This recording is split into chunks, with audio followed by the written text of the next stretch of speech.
Cease fire हो गया और इसमें पाकिस्तान की जीत होगी। कैसे सीज फायर हुआ, पाकिस्तान की जीत हुई, वो कैसे? देखना पड़ेगा कि दोनों कंट्रीज के एटीट्यूड सीज फायर की तरफ कैसे थे।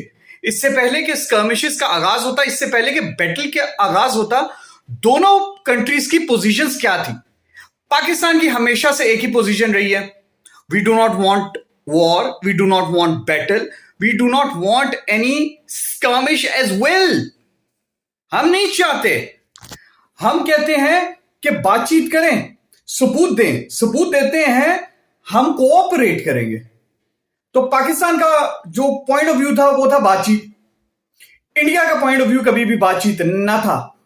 इंडिया हमेशा से कहता था कोई बातचीत नहीं, बातचीत तो इक्वल्स के बीच में होती है। ये मैं डिप्लोमेटिक जो हिडन चीजें हैं मैं उसके मुतालिक बता रहा हूं। बातचीत तो इक्वल्स के बीच में होती है। हम तो एशिया के बड़े लोग हैं, हम आपसे कैसे बातचीत करें?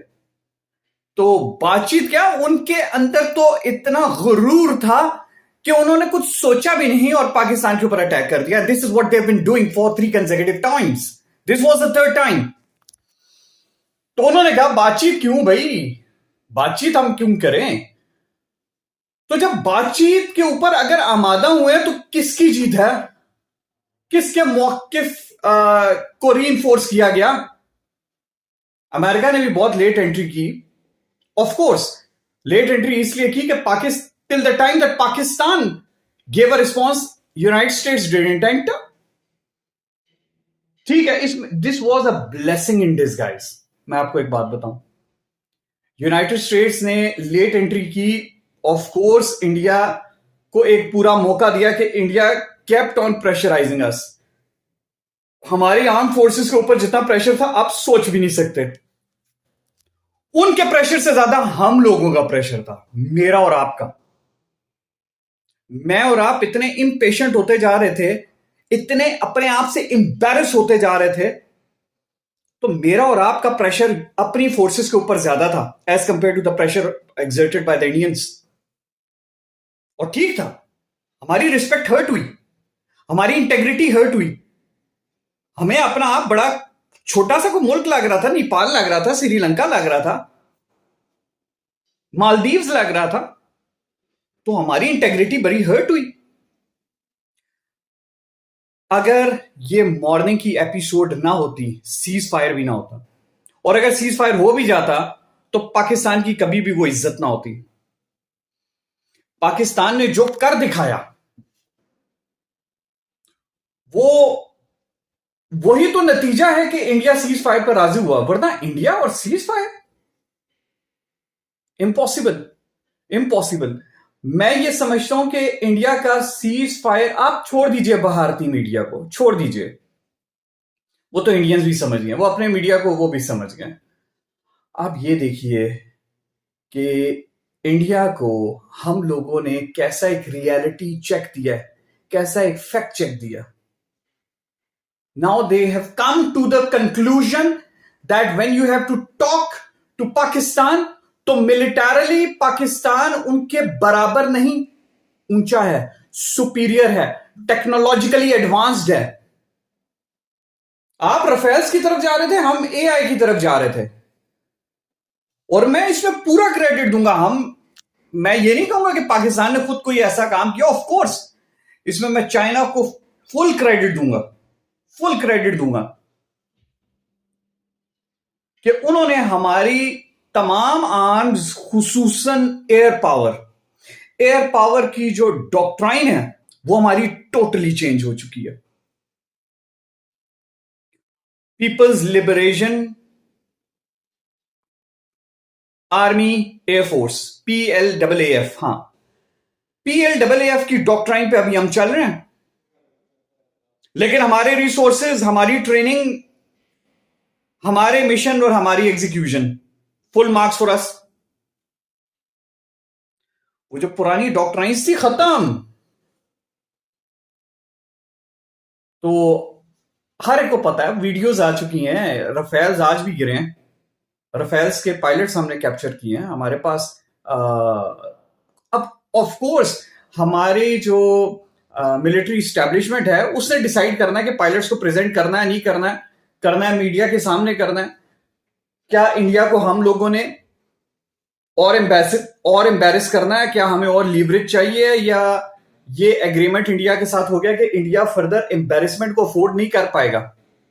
ये बहुत बड़ी एम्बेरसमेंट है। अगर आज मीडिया के सामने कैप्चर्ड पायलट्स आ जाते हैं तो ये तो अपने आप को कहीं मुंह दिखाने के लायक नहीं रहेगा।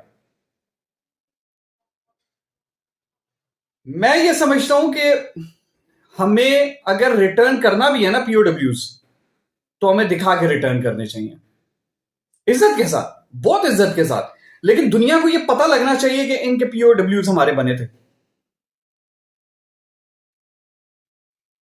हम अच्छे तरीके से ट्रीट करें उन्हें। तो पावर बहुत थी, पावर थी। ये तो हम शुरू से कहते आ रहे हैं कि इंडिया ने बहुत ज्यादा इन्वेस्ट किया अपनी आर्म फोर्सेस में।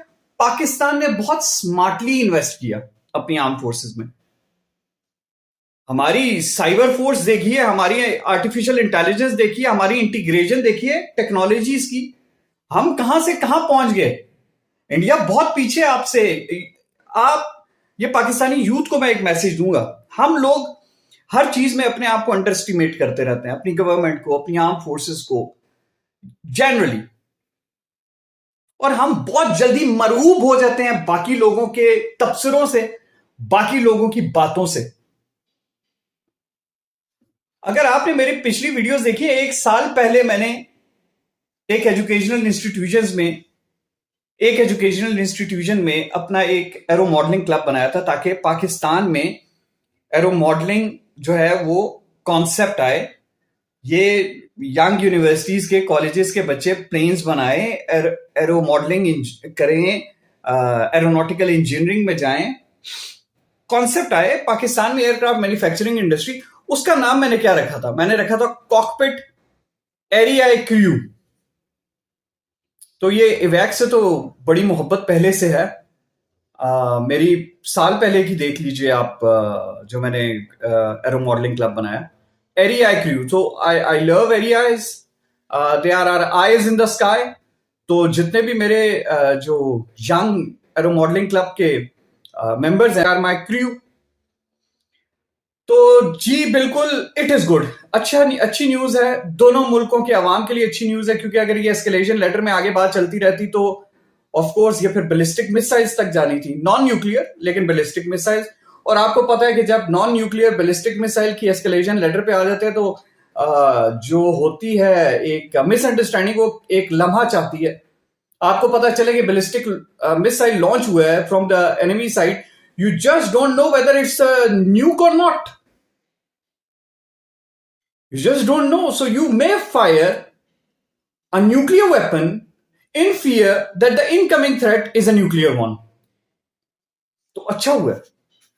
लेकिन इससे ना भारत को अब कुछ सबक हासिल करने चाहिए। पहला सबक, अपने मीडिया की ट्रेनिंग करें,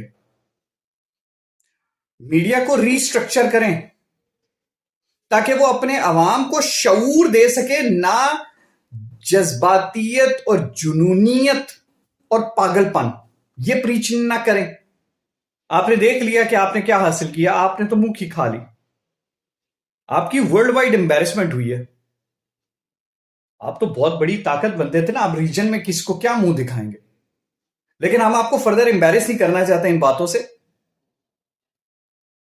हम चाहते हैं आप तरक्की करें, रीजनल पावर बने। मेरी वीडियोस देखें, मैं कहता हूं आप रीजनल पावर बने, ऐसी पावर जो अपने साथ अपने हमसायों को भी साथ लेके चले। बड़ा दिल चाहिए पावर बनने के लिए, दिल भी बड़ा चाहिए, सोच भी बड़ी चाहिए। छोटी छोटी सोचों से आप पावर नहीं बन सकते। तो आई hope that you have learn the lesson. हम पीस और रिस्पेक्ट के साथ एक दूसरे के साथ रहे। बहुत बड़ा इशू अब आ गया, और वो इशू है अब पानी का। ये याद रखें, सीज फायर तो हो गया, लेकिन हमारे लिए वो बात बहुत इंपॉर्टेंट है, बहुत इंपॉर्टेंट है। And I hope that now you are going to have some sanity hammered into you. Again I am not going to be cornering you with that. मेरी तमाम इंडियन अवाम से ये रिक्वेस्ट है कि हमें पता है, मैं हर वीडियो में कहता रहा हूँ, हमें पता है कि आपकी मेजॉरिटी बहुत सोफिस्टिकेटेड है, बात करना जानती है, अमन चाहती है। काश आप लोगों की आवाज़ में दम आ जाए। काश आप लोग हेल्म ऑफ द अफेयर्स आपके पास हो। You are at the helm of the affairs. तो just I hope that it happens, क्योंकि हम सब कुछ बदल सकते हैं, हम अपने हमसाए नहीं बदल सकते, ना आप ना हम, ना आप ना हम। तो क्यों ना इकट्ठे मिलके रहें यूरोप की तरह। मेरी तो एक ड्रीम है, लेकिन उसके लिए दिल बड़े चाहिए, सोच बड़ी चाहिए। अल्लाह करेगा कभी ना कभी ऐसी सोच आ जाएगी। तो आगे चलते हैं, छोड़ देते हैं एक दूसरे के ऊपर पॉइंट हिटिंग करना, और do like, subscribe, support professor Adeel Azmat. Allah Hafiz.